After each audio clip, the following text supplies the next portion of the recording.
This conference will now be recorded.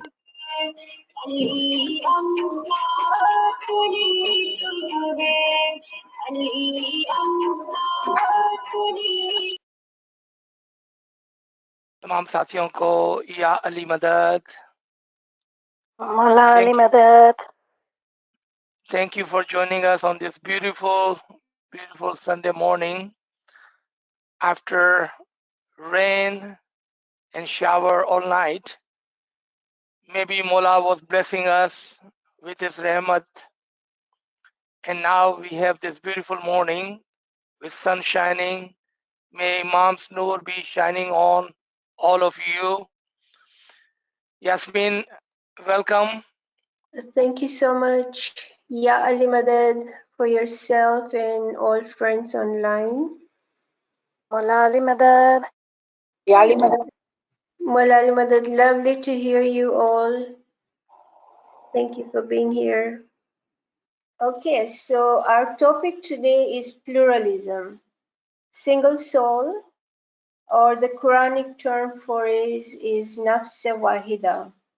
I think it would be important if I just mention at the very beginning that this beautiful topic is so all-encompassing that it's not in my means, by any means, to do justice to this topic. And I would say that this topic, pluralism, never ending. It's a never ending concept. It's a process, as Hajj Imam has also mentioned, forever expanding and growing. This topic is like a still lake or a pond. So if you throw a pebble on it, it's going to ripple through. So this subject will ripple through the whole of the pond. What I'm trying to say is that pluralism encompasses within it so many subtopics. But let's see. Today is our first part, and inshallah we'll continue to expand it for next time as well. I'm sure we all are aware of this beautiful and very important speech Hajj Imam made. Can anyone remember or identify where this is? The Canadian Parliament? Yes, absolutely correct. I hope I have explained why I am convinced about the global validity of our partnership for human development. Let me end with a personal thought. As you build your lives for yourselves and others, you will come to rest upon certain principles. Central to my life has been a verse in the Holy Quran, which addresses itself to the whole of humanity. It says, O mankind, fear your Lord, who created you of a single soul, and from it created its mate, and from the pair of them scattered abroad many men and women. I know of no more beautiful expression about the unity of our human race, born indeed from a single soul. Thank you. So this beautiful saying is also in the Quran, chapter Nisa, ayat 1. I would also just like to mention in passing, please remember the formula that I use of the square, circle, and triangle, which reminds us that the human being or the human body is a junction of body, soul, and intellect. And therefore, everything has these three layers, right? So when Imam is talking about we are all born of single soul, how is that possible physically, spiritually, and intellectually? And how does that connect with pluralism? So what is pluralism? And understanding pluralism in the context of Imam's speech is what I'm going to cover today. Dr. Rabina will be talking about understanding pluralism from the context of the Holy Quran. Okay, so what is pluralism? And I'm sure we all know the difference between diversity and pluralism, right? A situation or a concept or an idea which enables all different people from different cultures, different languages, song and music, dance, they all come together and they can all be tolerant and civil about being together in a same space.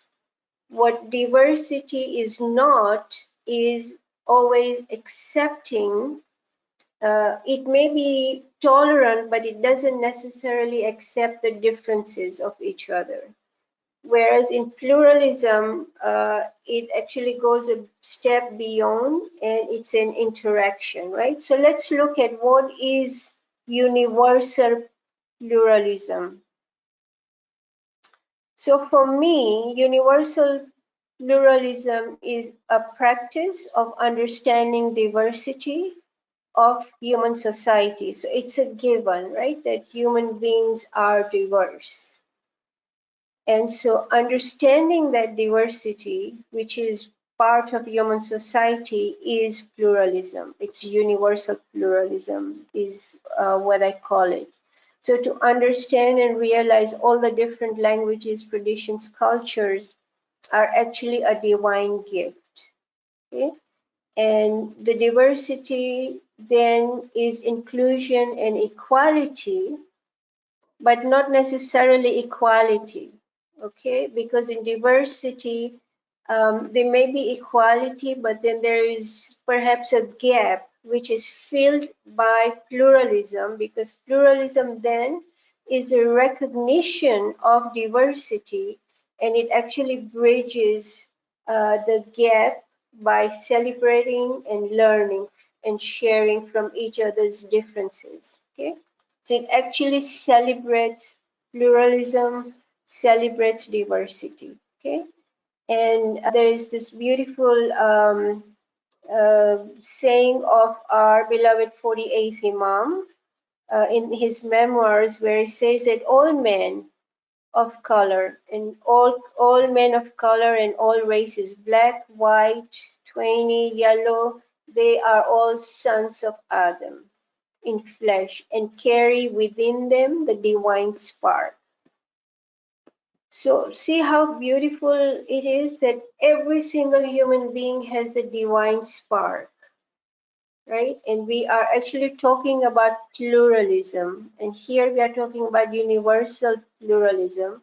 So we are actually saying that being different is a divine gift. And because it's a divine gift, through the pluralistic interactions, we should all come together and celebrate each other's differences and celebrate and learn at the same time, okay? So pluralism has this element of sharing and learning, whereas in diversity, this idea of sharing and learning may or may not be present, okay? And therefore, pluralism is a process because it's an attitude and it really needs to be learned.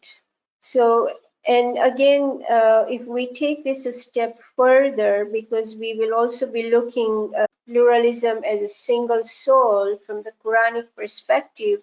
So let's also just look at these beautiful, profound words, again from the Memoirs, where Imam says, everyone should strive his best to see that the spark be not extinguished, but rather developed to that full companionship on high. What does it mean, right? And how does pluralism actually take us to that level where we can then become one with the companionship on high? And pluralism does that. And let's see and explore how that is possible. So that was universal pluralism. And what does pluralism in Islam mean, right? So it's respect, equality, support, care, celebration of the dignity of life of every single person in the world. Okay?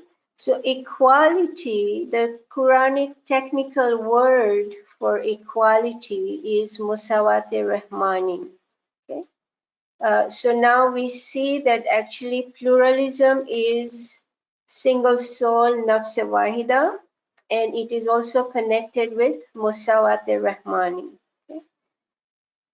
And there's a beautiful expression of equality where our prophet says that all people are God's household, and the most beloved to God is the one who helps his household and makes them happy.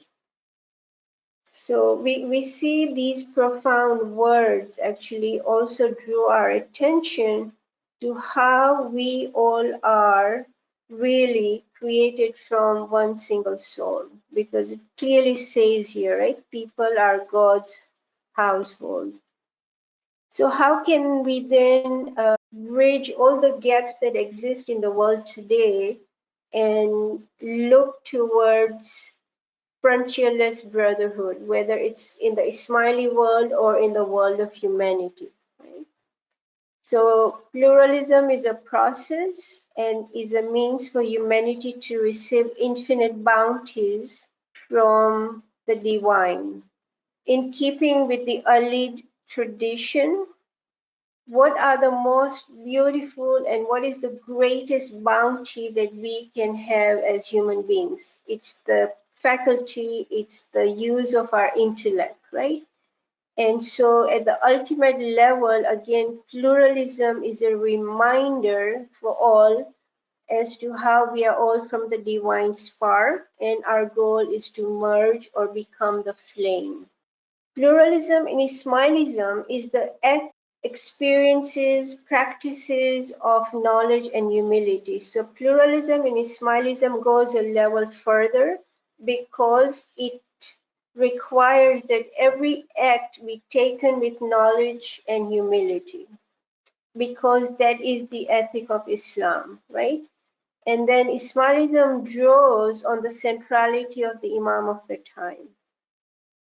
So here we see the concept of almost, and even in Islamic pluralism, also universal pluralism, we get one principle that in the beginning of understanding pluralism, there actually is a black and white area or clear affirmation or a clear negation. Okay, so in terms of Ismaili pluralism, or Ismailis celebrating pluralism, because it's drawing on the centrality of the Imam of the time, which is the ethic of our faith, we see that either we believe in the Imam of the time, we have done his bayat when we were babies, unaware of what it means to follow the Imam of the time. But now, having full awareness, we believe the Imam of the time and we draw from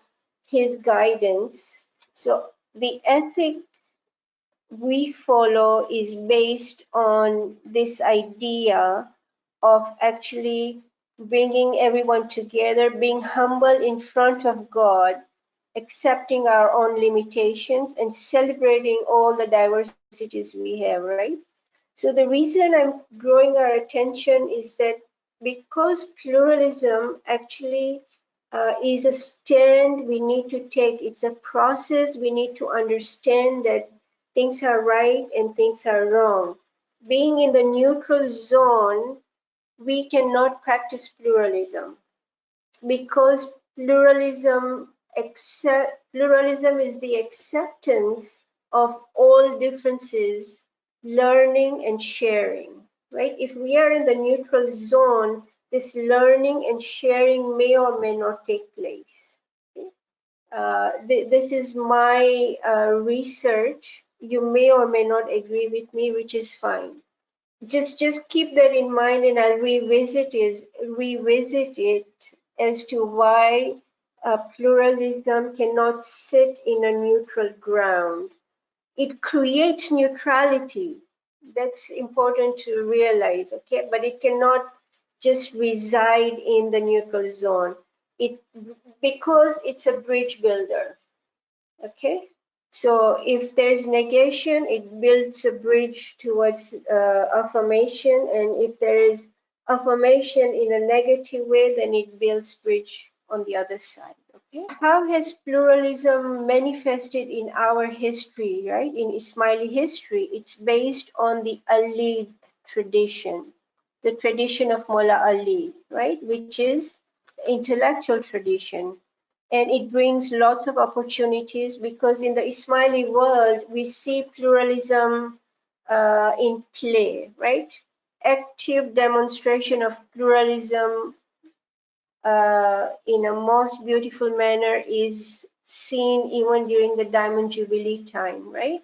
How all Ismailis throughout the world, different cultures, song, music, dance, everyone, we all came together and how we celebrated, right? So that's also holding together to this rope of God, because there's a Quranic verse where God says, and hold fast, ittasimu, all of you together, to hablillah, which is the rope of Allah, and do not be disunited or do not be divided. Okay, so why does hablullah connect with pluralism? Pluralism is a means to achieve, to celebrate, to know how the totality of everything is. Okay, because pluralism is equality, and in equality, the idea of being equal does not mean the idea of losing one's identity. Okay, that's important. So if you can visualize an octagon and how the octagon has different small triangles within it. Okay, so whether it's Christianity, Judaism, black, brown, white, everybody has their own different identities, but they come together in the example of the octagon to create a whole new strength. Okay, as established, everyone is the child of Adam, and so just as physically human beings have parents, physical parents, similarly we also have spiritual parents and intellectual parents, which is the nur of the Imam of the time. Okay, so the Prophet in his time and the Imam today in the cycle of Imamat. Okay, they are our parents. And according to this Quranic ayat, Al Imran 3:103, you become brothers by his ni'mat, which here means favors. Okay, and there's an illustration. Favors how? Through teaching and guidance. Pluralism is, and how all encompassing is according to the Ismaili perspective. Okay. What is the purpose of pluralism? It is to better create life for everyone, everyone in society. So again, remember the square, circle, triangle. Pluralism is not limited just to physical, economic realities or cultural realities, okay? It crosses beyond all the way to spiritual pluralism and intellectual pluralism. What are the benefits of pluralism? It supports, it protects, it gives access to knowledge and imagination, creativity from all sorts of sources for the benefit of everyone. Okay. Pluralism enlightens humanity. How does it do that? Okay, so this is basically remembering that pluralistic ideas are actually driven by ethic, okay, ethic which is rooted in the unity of the human race. Again, remember the words of Hazrat Imam, where he said there's other idea so beautiful as the realization that we are all from the single soul, right? Pluralism is a process, and as we see Hazrat Imam reminding us, right, that it is a commitment rooted in the essential unity of human race. As the Quran says, that we are all from the single soul. And then he talks about the cosmopolitan ethic, which basically is the balance and the understanding of rights, equalities, responsibilities, and the freedom of human dignity and human rights. Okay? Pluralism is a means of peace. Again, we go back and revisit خلقكم من نفس واحدة, which was mentioned by Hazri Imam, where we see that the whole of mankind, totally, every single thing, every single human being is born of single soul. And that means that we need to build relationships. We have to build relationships. We have to build human relationships, okay, with warmth and trust and confidence, so that the pluralistic ideas actually start to germinate, and the idea of celebrating pluralism, thinking pluralism, becomes an asset for future generations. Because remember, as I mentioned earlier, we are not born with the idea of practicing pluralism. We need to teach ourselves that pluralism is part of humanity. All the differences, all the diversities actually converge with this one idea that we all have the divine spark and we are all born of the single soul. Okay? So that's the beauty of pluralism. And at the highest level, pluralism is a symbol of monoreality. And I'll touch on that next time. Okay, so what does pluralism do though? It reminds us to act, right? So pluralism actually is a call to action. It reminds every single human being that we are born of the single soul, and therefore we have responsibilities. We need to practice pluralism through integrity. We have to make sure that we become change agents, right?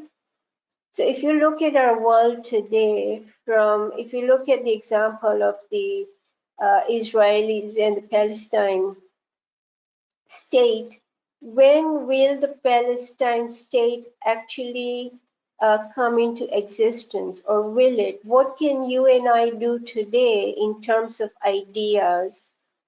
In terms of prayers, I'm sure we all pray for peace in the whole world. But in terms of practicality, what can we do? Because remember, pluralism is a call to action, right? And remember also, I said that pluralism cannot be neutral. If I'm neutral about the Israeli-Palestine situation, then I will not act either or, right?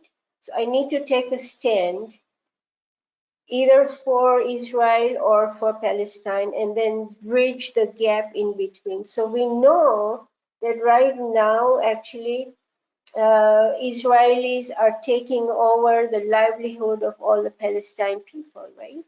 So that's our call to action. So pluralism actually reminds us of the equality of human beings, of the oneness being created from the one single soul, and that means we are all equal. We all deserve the dignity of life, right? So in that case, in those terms, what can we do to bring about a change that will accept pluralism, that will give the areas where there are tension, they start learning about the beauty. When things are not accepted in the pluralistic realm, then there are two things that happen. Either there's a dominating force, and especially the dominating force which cannot see beyond, or is reluctant to celebrate the other, or reluctant to celebrate something which is different from themselves. So in this case, we can take the example also of cultural pluralism or economic pluralism, or we can even take examples of nature and how pluralism actually is important in terms of preservation, right?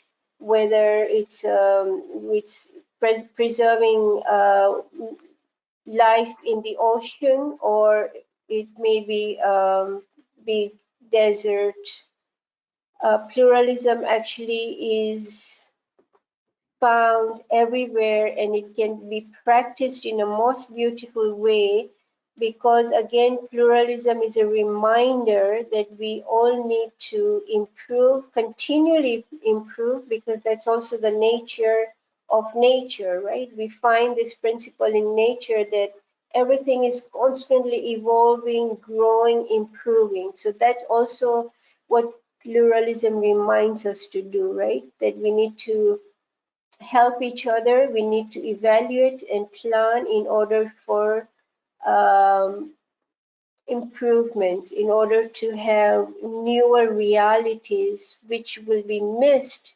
if we do not learn from each other's diversities, right? And there's a beautiful quotation by Albert Schweitzer, and he says very beautifully, until he here is any human being, right? Extends the circle of his compassion to all living things, man will never himself find peace. And I thought this was a really relevant quotation, because it clearly talks about this element of being compassionate, right? Without being compassionate, we cannot find peace. Okay? Man will never find peace within this whole extended circle of life. So, what are the strengths of pluralism? As mentioned already, pluralism allows us to go beyond the individual limitations, and it actually expands and broadens the horizon of one's thinking, ideas, simply by accepting and learning from each other's differences, right? And remember, the common elements are always there, that we are all created from the single soul. We all have the divine spark, and therefore we all have the same destination where we are all aiming towards, right? So unity in diversity is to build capacities. Again, ethics, very, very important, right? And again, here, Islamic ethic is not complete without humility. And the most beautiful aspect of humility is, first and foremost, to accept our own human limitations and to accept the fact that we are created a superior being, whatever you call it, right? It's God, Allah, but since on this platform we all are actually murids of the Imam of the time, so therefore it becomes even that much more beautiful for us to talk about how there is unity within the diversity. And we can all just remember Diamond Jubilee very recently, right? And we can see, feel, and even taste to some extent the unity of the diversity within our Jamaat, right? But of course, this extends all the way to the world of creation. There are many kind of pluralisms. There's cultural, religious, economic, media, digital, intellectual. Intellectual pluralism is what I will focus on next time, because intellectual pluralism is actually monoreality, and it takes us all the way to the highest possible plane where it becomes possible for us to merge in the nur of the Imam of the time. Okay, that's intellectual pluralism. So I'll do that next time.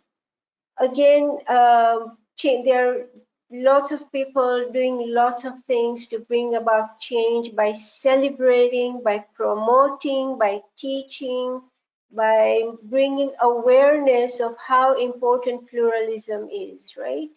So there's this book, Forms of Pluralism and Democratic Constitutionalism.